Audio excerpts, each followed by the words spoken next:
And thanks to the IntuCare folks for being willing to go along with all of those suggestions, we ended up with a bill that I think the state of Virginia, because everybody worked together to try to reach the right result in the end. The state of Virginia now has a model bill that other states will follow, and it will bring lots of credit to the Commonwealth, lots of jobs to the Commonwealth as well, because part of the package is that they're going to build these in the Commonwealth of Virginia. And so it really is, when we sign this bill today and have our signing today, it's a big deal. Ken had this concept, started working on it. I truly believe that while he had the idea, we talked in the hallway, so I'm not offending any, that truly this project has the hand of God on it. It is something I think will help lots and lots and lots of people. So with that being said, the man who started it and who had the inspiration can do it.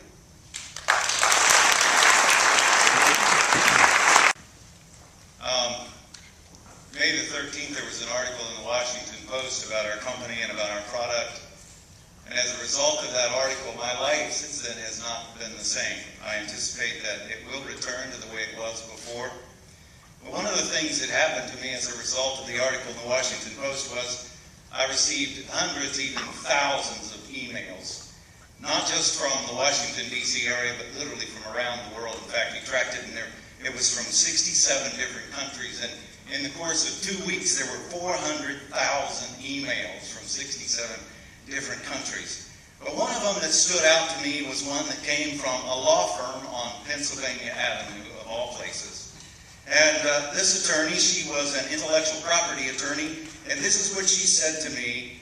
She said, "It is beyond my comprehension that a band of ordinary people in the course of a few months and several $1,000s could create something that would address the needs of so many people.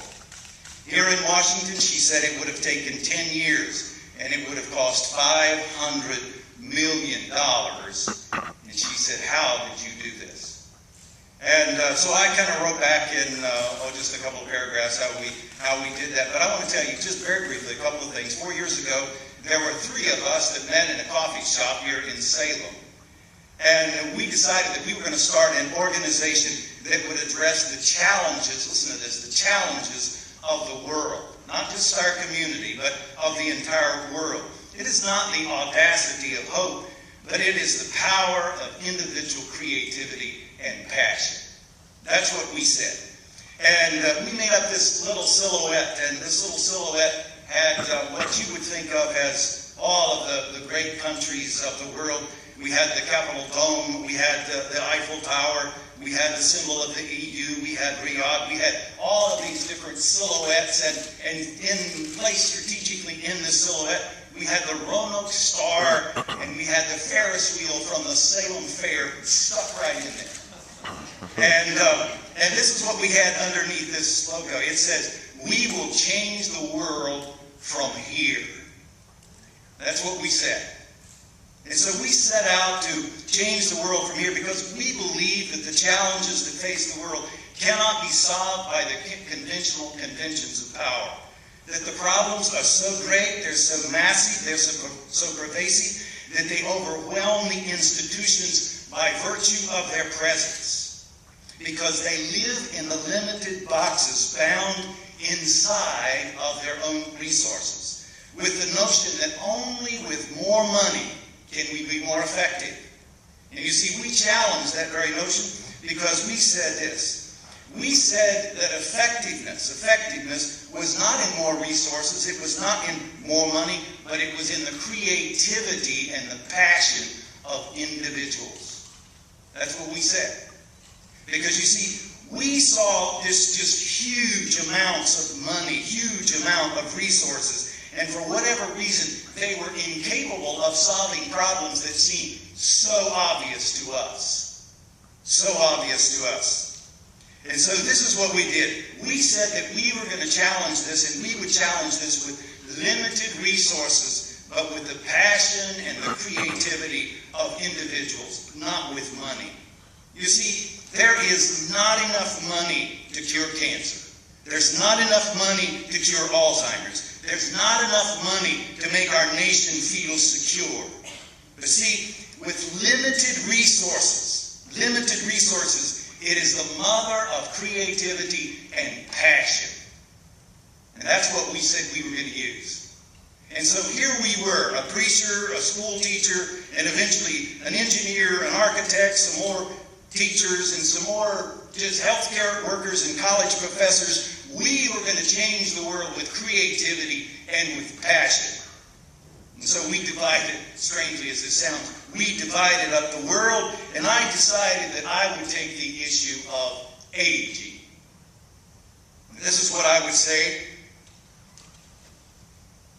to family members. We're all about family managed care.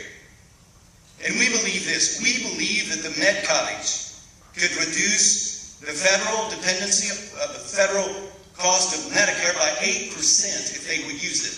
That's the debt service that they're paying if they would use this. Listen to this, somewhere between 18 and 21% to Medicare to the state level if they would use this. But all of this takes for granted the fact that families have to get involved in taking care of loved ones. And we have discovered that proximity is so important when it comes to interacting in the lives of aging people. And this is what I would say to the people of Fairfax County. The MedCottage, as you look out across your tennis court, it might not be what you want to see. But I'm sorry, but the issue of aging needs to be in all of our faces. There are 78 million of us that are going to make this transition in the course of the next 10 years. And this is what I want you to know. Morgan Griffin had this vision. And strangely enough, you could ask any politician in Washington if what I just said is true, and they go, oh yeah, that's true. That's true. But I want you to know this. Morgan Griffin didn't just say, yes, there is this tsunami of aging people that are going to cost the federal government thousands and millions and trillions of dollars. He actually did something. He sponsored a bill. And I can promise you that not everybody was excited about the bill that he sponsored. Not all of the municipalities, not all of the lobbyists, not all of the people that had previously supported him jumped up and down when he said he was going to support this bill. In fact, the chances are it cost him. But he had vision. He saw beyond the moment. But you know what? He didn't just see beyond the moment. He did something. He voted for something. He sponsored something. He was the patriot of something that's going to matter. And listen to me. Everybody here that's my age and younger, you need to thank this man for the privilege that he's made possible in your life. And you know what? I don't think I've ever had a greater honor in my life to introduce a man that is going to change for the generations hereafter how it is that we deal with aging. Not just in our state, but in America. And Governor, I introduce you and I say thank you for the fact that my kids will now have to take care of me in their backyard. And you've made that possible. And thank you for having the courage to do that. And God bless you for that. Thank you very much. So many of the good things that have happened in Virginia that have been enacted into law have come from the great ideas of other people. It's not the elected officials that sit around and say, well, I think we ought to do this, although some of them come that way. But it usually takes two things to get a law passed. One is hard work. Second is a great vision. And in this case, you had both, but from two different people. You had Pastor Supin and Susan Kahn together with the vision, bringing it to Morgan, and Morgan realizing, yes, this is something that could be good for the citizens of Virginia and beyond. And then having the tremendous leadership ability to get it through 137 to 1. I'm a little upset about that one vote he didn't get, but I'd say that's not too shabby for government work. Morgan has been an ally with me for so long. We served together for 14 years in the House of Delegates, and there are very few leaders that are as eloquent and as passionate when it comes to advancing the cause of good ideas and good government, particularly when it comes to caring for other people, like Morgan. So I wish I was there to hear his speech. Pastor, in support of this bill, you may have been there, but obviously through the committee process and through the work in the House of Delegates and over to the Senate, he was extremely convincing in having a near unanimous vote. I can tell you this, and I don't get any credit for this. I signed the bill because it was such a good idea. But to me, it was somewhat personal. My dad is 94. He's an Alzheimer's patient.